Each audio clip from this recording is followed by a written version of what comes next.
Hello दोस्तों। आज हम बात करेंगे फंक्शंस की। फंक्शंस बेसिकली क्या होते हैं?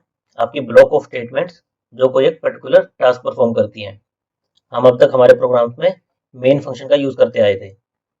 हम कैसे लिखते थे? इंट मेन, उसके अंदर हम कुछ टास्क परफॉर्म करते थे और हमारा फंक्शन टर्मिनेट करते थे। तो मेन आपका क्या है? एक टाइप ऑफ फंक्शन है। तो अगर मैं जनरल सिंटैक्स की बात करूं फंक्शंस के, तो ऐसा होता है। इसमें आपका सबसे पहले होता है रिटर्न टाइप। रिटर्न टाइप हो गया आपका जैसे जो भी आपके डेटा टाइप्स होते हैं, कैर, इंट, फ्लोट, डबल। और अगर कोई भी वैल्यू अगर आपका फंक्शन रिटर्न ना करे तो आप वॉइड भी दे सकते हो। उसके बाद आता है आपके फंक्शन का नेम। जैसे हमारे यहाँ पर मेन फंक्शन में फंक्शन का नाम क्या था? मेन। उसके अंदर आप कुछ पैरामीटर्स दे सकते हो। पैरामीटर्स जैसे आप वेरिएबल टाइप, जैसे इंटीजर का एक टाइप दे दिया, करेक्टर का दे दिया, फ्लोट का दे दिया। कोई भी आप टाइप ऑफ वेरिएबल्स दे सकते हो। हम हमारे मेन फंक्शन में कोई भी वेरिएबल्स नहीं दे रहे थे, तो हम एम्प्टी पैरेंथेसिस लगा रहे थे। उसके बाद आता है हमारा बॉडी, जिसमें हम कोई भी टास्क परफॉर्म करते हैं। जैसे हमारा मेन फंक्शन होता है, उसी तरह हम कोई दूसरा फंक्शन भी डिफाइन कर सकते हैं। जैसे यहाँ पर मैंने एक सम नाम का फंक्शन डिफाइन किया है, जिसका रिटर्न टाइप क्या है? इंटीजर टाइप का है। इसके अंदर मैं दो पैरामीटर्स ले रहा हूँ, ए और बी, जिनका टाइप क्या है? इंट। ए और बी मेरे इंटीजर टाइप के वेरिएबल्स हैं। तो मैं यहाँ पर दो पैरामीटर्स पास कर रहा हूँ सम में, ए और बी। और मैं इसकी बॉडी में क्या परफॉर्म कर रहा हूँ? दोनों का सम, ए प्लस बी, और उसको मैं रिटर्न कर दे रहा हूँ। ए भी मेरा इंटीजर है, बी भी मेरा इंटीजर है, दोनों का सम क्या आएगा? एक इंटीजर टाइप की वैल्यू आएगी। तो जब मैं इंटीजर टाइप की वैल्यू रिटर्न कर रहा हूँ तो मुझे रिटर्न टाइप क्या स्पेसिफाई करना पड़ेगा? इंट। तो जरूरी नहीं कि आपके प्रोग्राम में एक ही फंक्शन हो, आपके प्रोग्राम में एक से ज्यादा फंक्शन भी हो सकते हैं। जैसे हम प्रोग्राम में इस मेन फंक्शन और सम फंक्शन दोनों को एक साथ लिख सकते हैं। यहाँ पर मैंने दोनों फंक्शन मेन और सम को एक ही प्रोग्राम में लिखा है। तो इसे लिखने के लिए हमें कुछ पर्टिकुलर सिंटैक्स को फॉलो करना पड़ता है। जैसे आपके प्रोग्राम में जब एक से ज्यादा फंक्शन होते हैं, तो उसमें से एक फंक्शन का नाम मेन होना जरूरी है, क्योंकि आपका प्रोग्राम मेन से ही शुरू होगा। जहां भी आपका मेन फंक्शन लिखा होगा, आपके प्रोग्राम की शुरुआत वहीं से होगी। मेन के अंदर से आप बाकी फंक्शंस को कॉल कर सकते हो। जैसे हमने सम फंक्शन डिफाइन किया यहाँ पर, और मैं मेन के अंदर से उसको कॉल कर रहा हूँ। कॉल करने का मतलब है कि मेरा वो फंक्शन एग्जीक्यूट हो जाए, उसके अंदर जो भी मेरे को टास्क परफॉर्म करना था वो टास्क परफॉर्म कर दो, और मुझे जो भी वैल्यू रिटर्न देनी है वो रिटर्न दे दो, और मैं रेज वेरिएबल में उसकी रिटर्न वैल्यू को स्टोर करवा लूंगा। तो यहाँ पर मैंने क्या किया है? अपना एक मेन फंक्शन डिफाइन किया है और एक सम टाइप का फंक्शन डिफाइन किया है। मेन मेरा जो है उसका रिटर्न टाइम है इंटीजर, क्योंकि लास्ट में मैं रिटर्न जीरो लिखता हूँ, जो एक इंटीजर वैल्यू रिटर्न करता है, इसलिए मैंने रिटर्न टाइप लिया है इंट। इसी तरह जो मेरा सम फंक्शन है, उसके अंदर जैसे हमने देखा था, मैं दो वेरिएबल्स ले रहा हूँ, ए और बी, जो कि इंटीजर टाइप के हैं। दोनों का सम मैं रिटर्न कर रहा हूँ, तो दो इंटीजर का सम इंटीजर आएगा, तो मैं इंटीजर वैल्यू रिटर्न कर रहा हूँ। अब इस फंक्शन को यूज करने के लिए मुझे क्या करना होता है? इस फंक्शन को कॉल करना पड़ता है।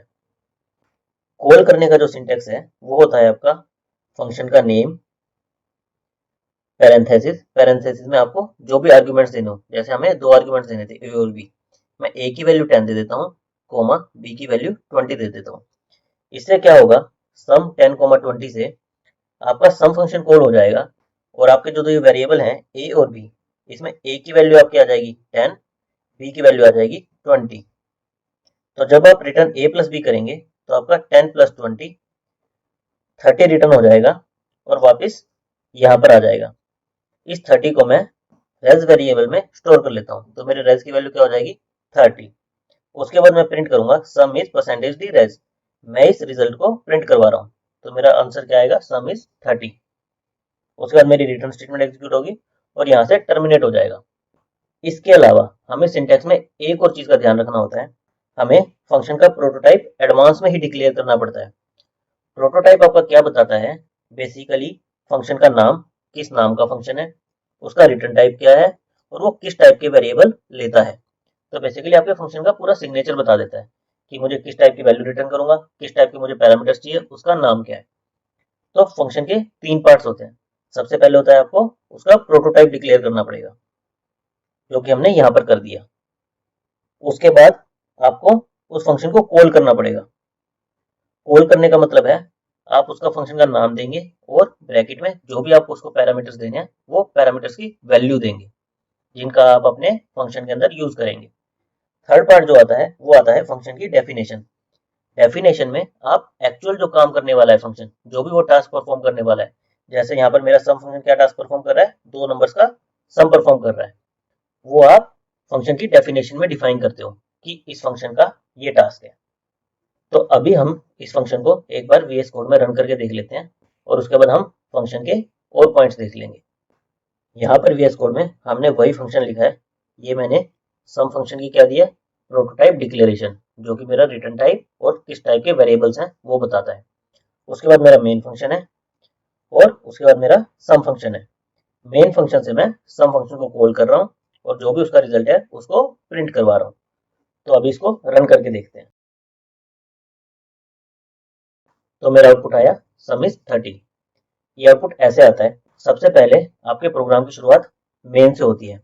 आपका प्रोग्राम यहाँ पर आता है और मेन के अंदर की इंस्ट्रक्शन को एग्जीक्यूट करना शुरू करता है। वो पहले इंस्ट्रक्शन एग्जीक्यूट करता है, int raise equal to some 10,20। आपका सम क्या है, एक दूसरा फंक्शन है जो कहीं और डिफाइन है। तो यहीं से कोड आपका ब्रांच होके सीधा उस फंक्शन की डेफिनेशन पर चला जाता है यहाँ पर, और फिर इस फंक्शन के अंदर आपका एग्जीक्यूट होना शुरू होता है। आपकी ये स्टेटमेंट एग्जीक्यूट होती है। यहाँ से इन दोनों का सम 10 + 20 30 वापस रिटर्न होके यहाँ पर आता है और रेज वेरिएबल में स्टोर हो जाता है। फिर प्रोग्राम अपना सिक्वेंशियल एग्जीक्यूशन आगे शुरू करता है। तो प्रिंटफ वाली स्टेटमेंट एग्जीक्यूट होती है और फिर आपकी रिटर्न वाली स्टेटमेंट एग्जीक्यूट होती है। तो जब भी आप किसी फंक्शन को कॉल करते हो तो आपका प्रोग्राम वहां से ब्रांच करके उस फंक्शन की डेफिनेशन पर चला जाता है, और जब वो फंक्शन का काम पूरा हो जाता है तो वापस जहां से ब्रांच किया होता है वहां पर वापस आ जाता है। आपके प्रोग्राम में कितने भी फंक्शन हो सकते हैं, इस पर कोई लिमिट नहीं होती है। इस चीज को हम एक और प्रोग्राम के हेल्प से देख लेते हैं।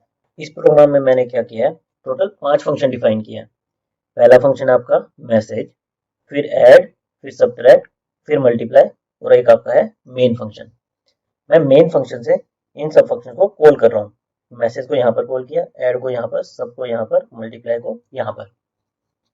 मैसेज फंक्शन में मैं क्या कर रहा हूँ, एक सिंपल स्टेटमेंट प्रिंट करवा रहा हूँ, लर्निंग फंक्शंस।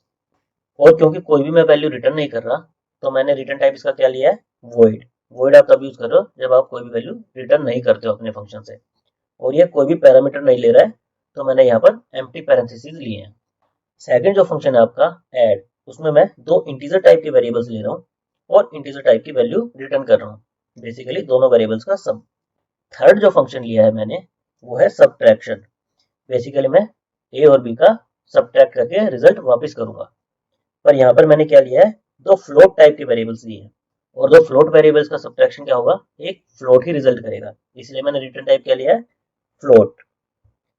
नेक्स्ट जो मैंने फंक्शन लिया है वो है मल्टीप्लीकेशन का। बेसिकली ए और बी का आपका मल्टीप्लीकेशन निकालेगा। यहाँ पर मैंने एक वेरिएबल लिया है आपका फ्लोट, एक लिया है इंटीजर। इन दोनों का मल्टीप्लाई किया है, फ्लोट और इनका मल्टीप्लाई आता है आपका फ्लोट, तो रिटर्न टाइप मैंने लिया है फ्लोट। तो यहाँ पर कहने का मतलब ये है कि आपके आर्ग्यूमेंट्स किसी भी तरह के हो सकते हैं, जरूरी नहीं वो इंटीजर हो, जरूरी नहीं वो फ्लोट हो, किसी भी तरह के कितने भी आर्ग्यूमेंट्स हो सकते हैं। जैसे मैंने यहाँ पर दो लिए हैं, आपके 3 भी हो सकते थे, 4 भी हो सकते थे, 0 भी हो सकते थे, जैसे हमारे मैसेज में है, और वो किसी भी टाइप के हो सकते हैं। बस आपको एडवांस में बताना होता है कि किस टाइप के वेरिएबल मैं फंक्शन में दूंगा और किस टाइप की वैल्यू मैं रिटर्न करूंगा। उसके बाद मैंने मेन फंक्शन में क्या किया है, दो मेरे इंटीजर टाइप के वेरिएबल लिए हैं और दो मेरे फ्लोट टाइप के वेरिएबल्स लिए हैं। फिर मैंने मैसेज फंक्शन को कॉल किया है। तो जैसे ही मैं मैसेज फंक्शन को कॉल करूंगा, मेरा क्या होगा, यहाँ से प्रोग्राम ब्रेक होकर इसकी डेफिनेशन पर चला जाएगा और इसके अंदर की स्टेटमेंट को प्रिंट कर देगा, लर्निंग फंक्शंस। फिर मेरा प्रोग्राम वापस लौट कर यहीं पर आएगा और यहाँ से एग्जीक्यूट करना शुरू करेगा। नेक्स्ट स्टेटमेंट क्या है, प्रिंटफ एडिशन, और यहाँ पर मैंने ऐड फंक्शन को कॉल किया है। तो यहाँ से मेरा क्या होगा, ब्रांच होकर ऐड फंक्शन पर चला जाएगा। फिर इन दोनों का सम जो होगा 10 और 20 30 यहाँ पर आ जाएगा। फिर मेरा नेक्स्ट लाइन एग्जीक्यूट होगी, सब्ट्रैक्शन। यहाँ पर मैंने सब्ट्रैक्शन फंक्शन को कॉल किया है, तो मेरा यहाँ से कंट्रोल सब की डेफिनेशन पर चला जाएगा। उसके अंदर ये वाली स्टेटमेंट एग्जीक्यूट होगी और रिटर्न होकर वापस यहीं आ जाएगा। फिर मेरा नेक्स्ट स्टेटमेंट एग्जीक्यूट होगा जिसमें है मल्टीप्लाई फंक्शन। यहाँ से ब्रांच होकर कोड कहाँ जाएगा, मल्टीप्लाई फंक्शन की डेफिनेशन पर, जिसमें है रिटर्न a इंटू बी। इनका रिजल्ट आउटपुट होगा और फिर वापस मेरा प्रोग्राम वहीं पर लोड कर आ जाएगा। उसके बाद नेक्स्ट इंस्ट्रक्शन है मेरी रिटर्न 0 और मेरा प्रोग्राम टर्मिनेट हो जाएगा। तो इसको अभी रन करके देखते हैं। मेरा आउटपुट क्या आया, सबसे पहले मेरा आया लर्निंग फंक्शंस, जो कि मेरा मैसेज फंक्शन से प्रिंट हुआ था। फिर मेरा आया एडिशन और 10 और 20 का सम 30, ये वाला मेरा एडिशन फंक्शन से आया। उसके बाद मेरी कॉल क्या थी, सब्ट्रैक्शन और सब फंक्शन की कॉल थी। तो सब्ट्रैक्शन, इसके अंदर मैंने वेरिएबल के पास किए थे सी और डी। सी है मेरा 3.5, डी है मेरा 2.5, 3.5 माइनस 2.5 1, तो मेरा 1 रिजल्ट आ गया। उसके बाद था मेरा मल्टीप्लाई। मल्टीप्लाई में मैंने एक सी पास किया 3.5 और एक ए पास किया है 10, 10 इंटू 3.5 35.0, तो ये मेरा रिजल्ट आ गया। तो इस तरह से आपके फंक्शंस वर्क करते हैं। जहां पर भी उनका कॉल होगा वहां से ब्रांच होकर आपकी डेफिनेशंस पर चले जाएंगे और जैसे उनका काम खत्म होगा वापस लौट कर जहां से ब्रांच हुए थे वहीं पर आ जाएंगे। यहाँ पर एक और चीज नोट की होगी, मैंने फंक्शंस की यहाँ पर प्रोटोटाइप डिक्लेरेशन नहीं की है।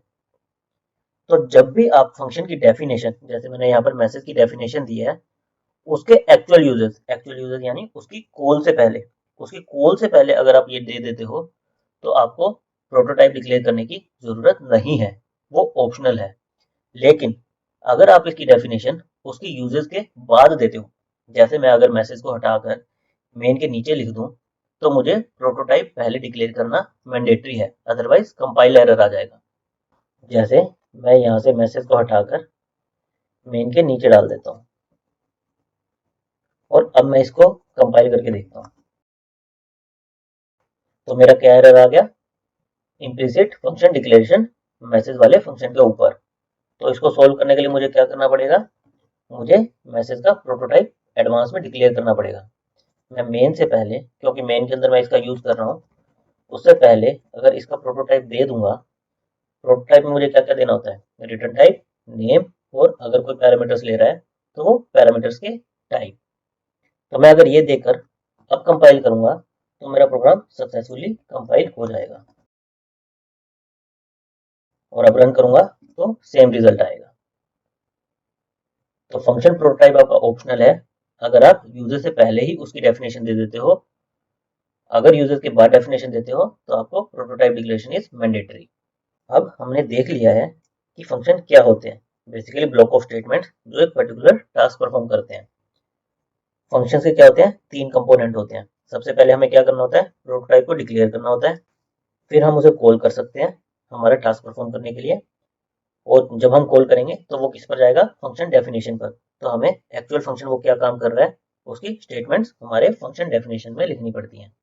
अब पॉइंट आता है कि अब तक हम केवल मेन फंक्शन में काम कर रहे थे, तो हमें बाकी फंक्शंस की जरूरत ही क्यों है, हम क्यों अपने प्रोग्राम को अलग अलग फंक्शंस में डिवाइड करें, एक ही मेन फंक्शन में ही सारा क्यों ना लिख दें।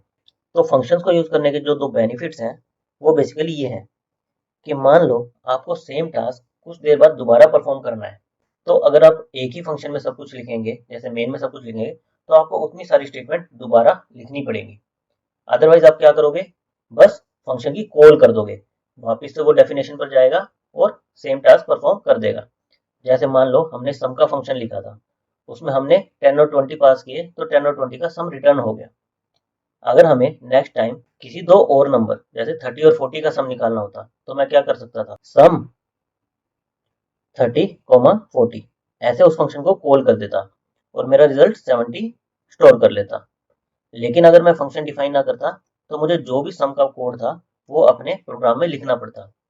सम का कोड तो जैसे आपका बहुत छोटा सा था, लेकिन कई बार आप कोई कॉम्प्लेक्स लॉजिक, मान लो आप सिंपल इंटरेस्ट निकाल रहे हो, कंपाउंड इंटरेस्ट निकाल रहे हो, किसी चीज का एरिया निकाल रहे हो, उस टाइप के प्रोग्राम में काफी ज्यादा स्टेटमेंट्स होती हैं, तो उन सारी स्टेटमेंट्स को आपको दोबारा कॉपी करके लिखना पड़ता।